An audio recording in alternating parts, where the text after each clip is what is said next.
Thank you for everything. I gave my husband a respectful nod, handed him the divorce papers, and walked out of the house. He always prioritized work over everything else and never bothered with household chores. Without me, he'd surely struggle. Let him see just how helpless he is. My name is Susan.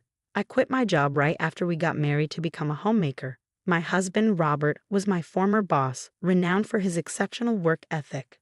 From the moment I started working under Robert, he was always supportive, offering advice and eventually inviting me out for private dinners. Our relationship began in secret, but we made it public when we decided to get married. When I announced our engagement, many of my female colleagues were envious. Becoming a homemaker was Robert's idea. However, once our married life began, Robert's attitude shifted. "You just lounge around at home and still get to eat. You're really lucky. Who do you think provides for this lifestyle? You should be grateful to me," he'd say. If I tried to go out on a weekday, he'd look displeased. "Going out for lunch while I'm working? Who do you think earns the money for that lunch? Think about it," he'd remark. I started to feel reluctant to go out, fearing Robert's reaction, and I began to stay home more.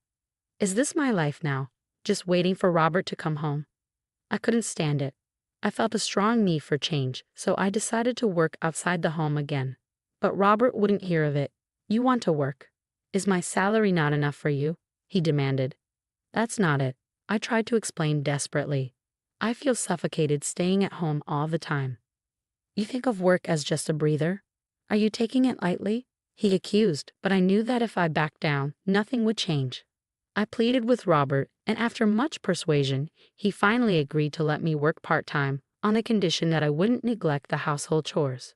Returning to work after so long was nerve-wracking, but it was also refreshing.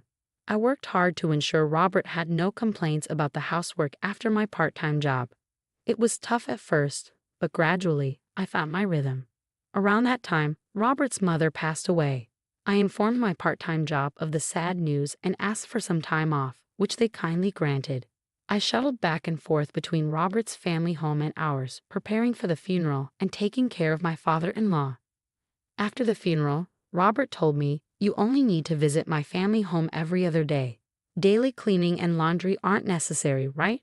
Just prepare meals that my dad can easily heat up." He seemed worried that his needs would be neglected if I visited his family home daily. When I told Robert that continuing to care for his father would jeopardize my part-time job, he responded with irritation. "It doesn't matter if 1 or 2 employees are absent, right? Just reduce your working days. If they complain, quit. It's not like you're earning much. It's just a breather for you." Reluctantly, I reduced my working days, but I felt guilty for constantly asking for flexibility. I wished my father-in-law could take care of himself, but he was adamant that household chores were a woman's job. He wouldn't do any cleaning or laundry, and he was picky about food. "This is too salty," or "I want something else," were common complaints. Because of this, I often returned home late from his place. One day, my father-in-law refused to eat the pot roast 2 days in a row, so I had to prepare another meal, making me late. When I finally got home, Robert was already there, and he was furious. "You're late. What were you doing? Where's my dinner?" he shouted. "I'm sorry," I stammered. "Father-in-law wanted something different, so I had to make another meal. I'll serve dinner right away." I served Robert the pot roast I had brought back. He looked at it with disdain. "What's this? You promised to take care of the house as usual, right? If this happens again, you'll have to quit your part-time job." "Wait a minute," I said, my frustration rising. "I was late because I went to your family home, not because of my part-time job." Inaki snapped. "You're stretched thin because of that part-time job. Don't ever make me wait again after I come home from work."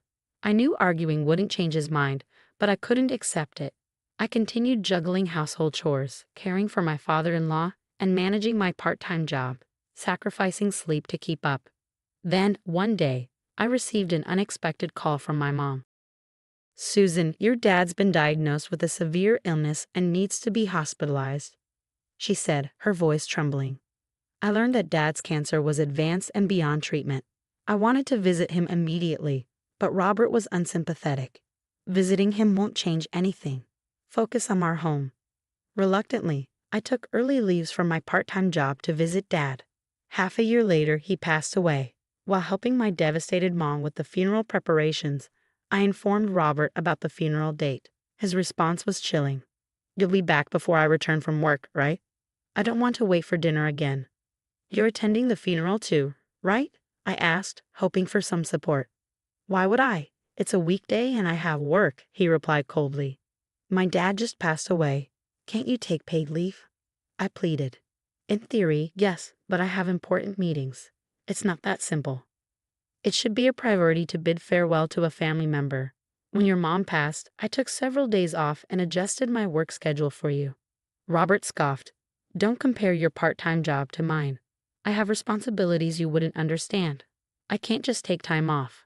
After more pleading, he finally relented. "Fine. I'll take a few hours off for the funeral then," he said, forcibly ending the conversation.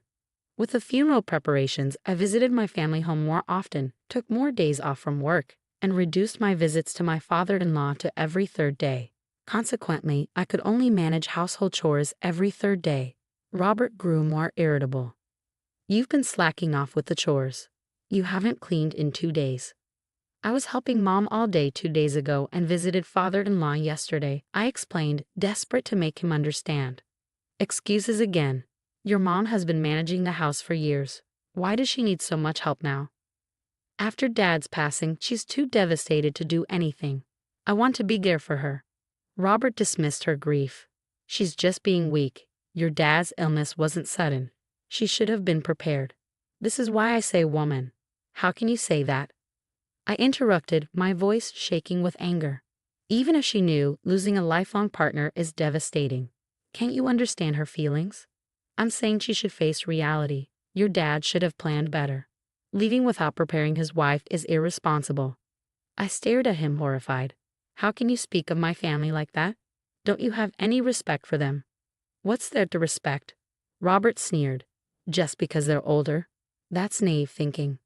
His words cut deep, and something snapped inside me. "How can you say that? Not just about my mom, but also about my dad, who passed away after a long illness." That was the moment I decided to cut ties with Robert. I couldn't talk to him anymore. Just being in the same room with him made my skin crawl. I began to secretly prepare to leave the house, using the funeral preparations as a cover. Quietly, I started moving my belongings to my parents' home.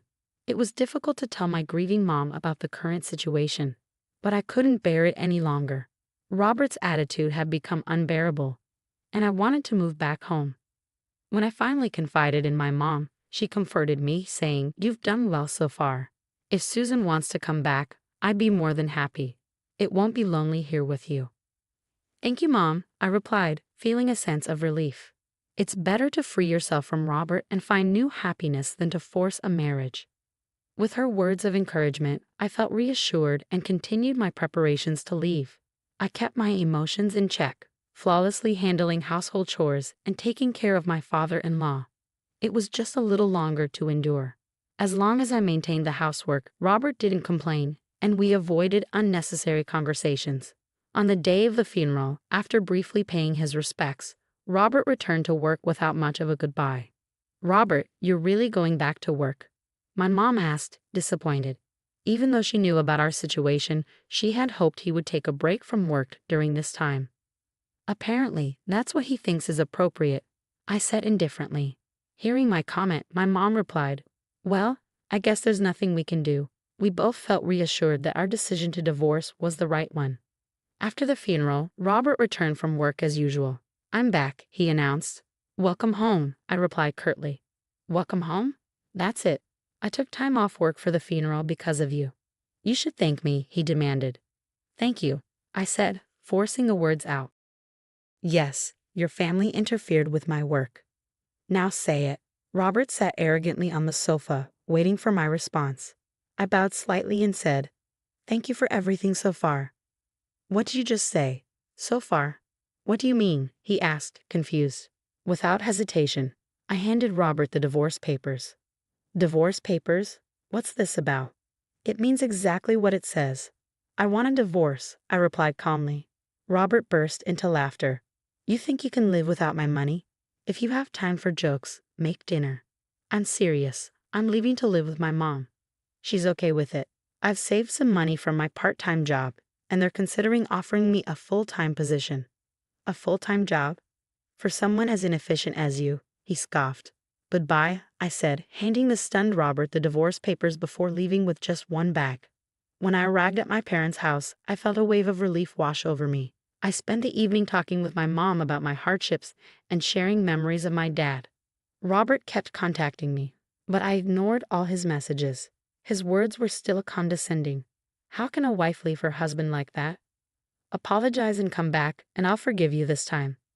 Ignoring him was the right choice.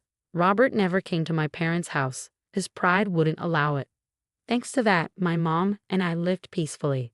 A few days later, I realized I had left something at the house and decided to sneak back while Robert was at work. When I walked in, the place was a disaster. Garbage and dust covered every surface. Fast food wrappers littered the kitchen, and wrinkled clothes were strewn across the floor. It was clear Robert hadn't done any housework. Concerned, I wondered how his dad was managing. As I passed by Robert's family home, I saw his dad talking with a caretaker at the entrance. Apparently, there had been complaints from neighbors about a foul smell coming from his trash-filled room. If things don't improve, you'll need to leave immediately, the caretaker warned. I understand. I'll go to my son's place, his dad replied. I couldn't help but think, if his dad moves in, it'll just be another man who can't do housework, and the trash will pile up even more. Later, I heard from neighbors that Robert's father had packed his bags and tried to move in with Robert. However, Robert refused, leading to a big argument. Their dispute over living arrangements became the talk of the neighborhood, and eventually, Robert had to compromise.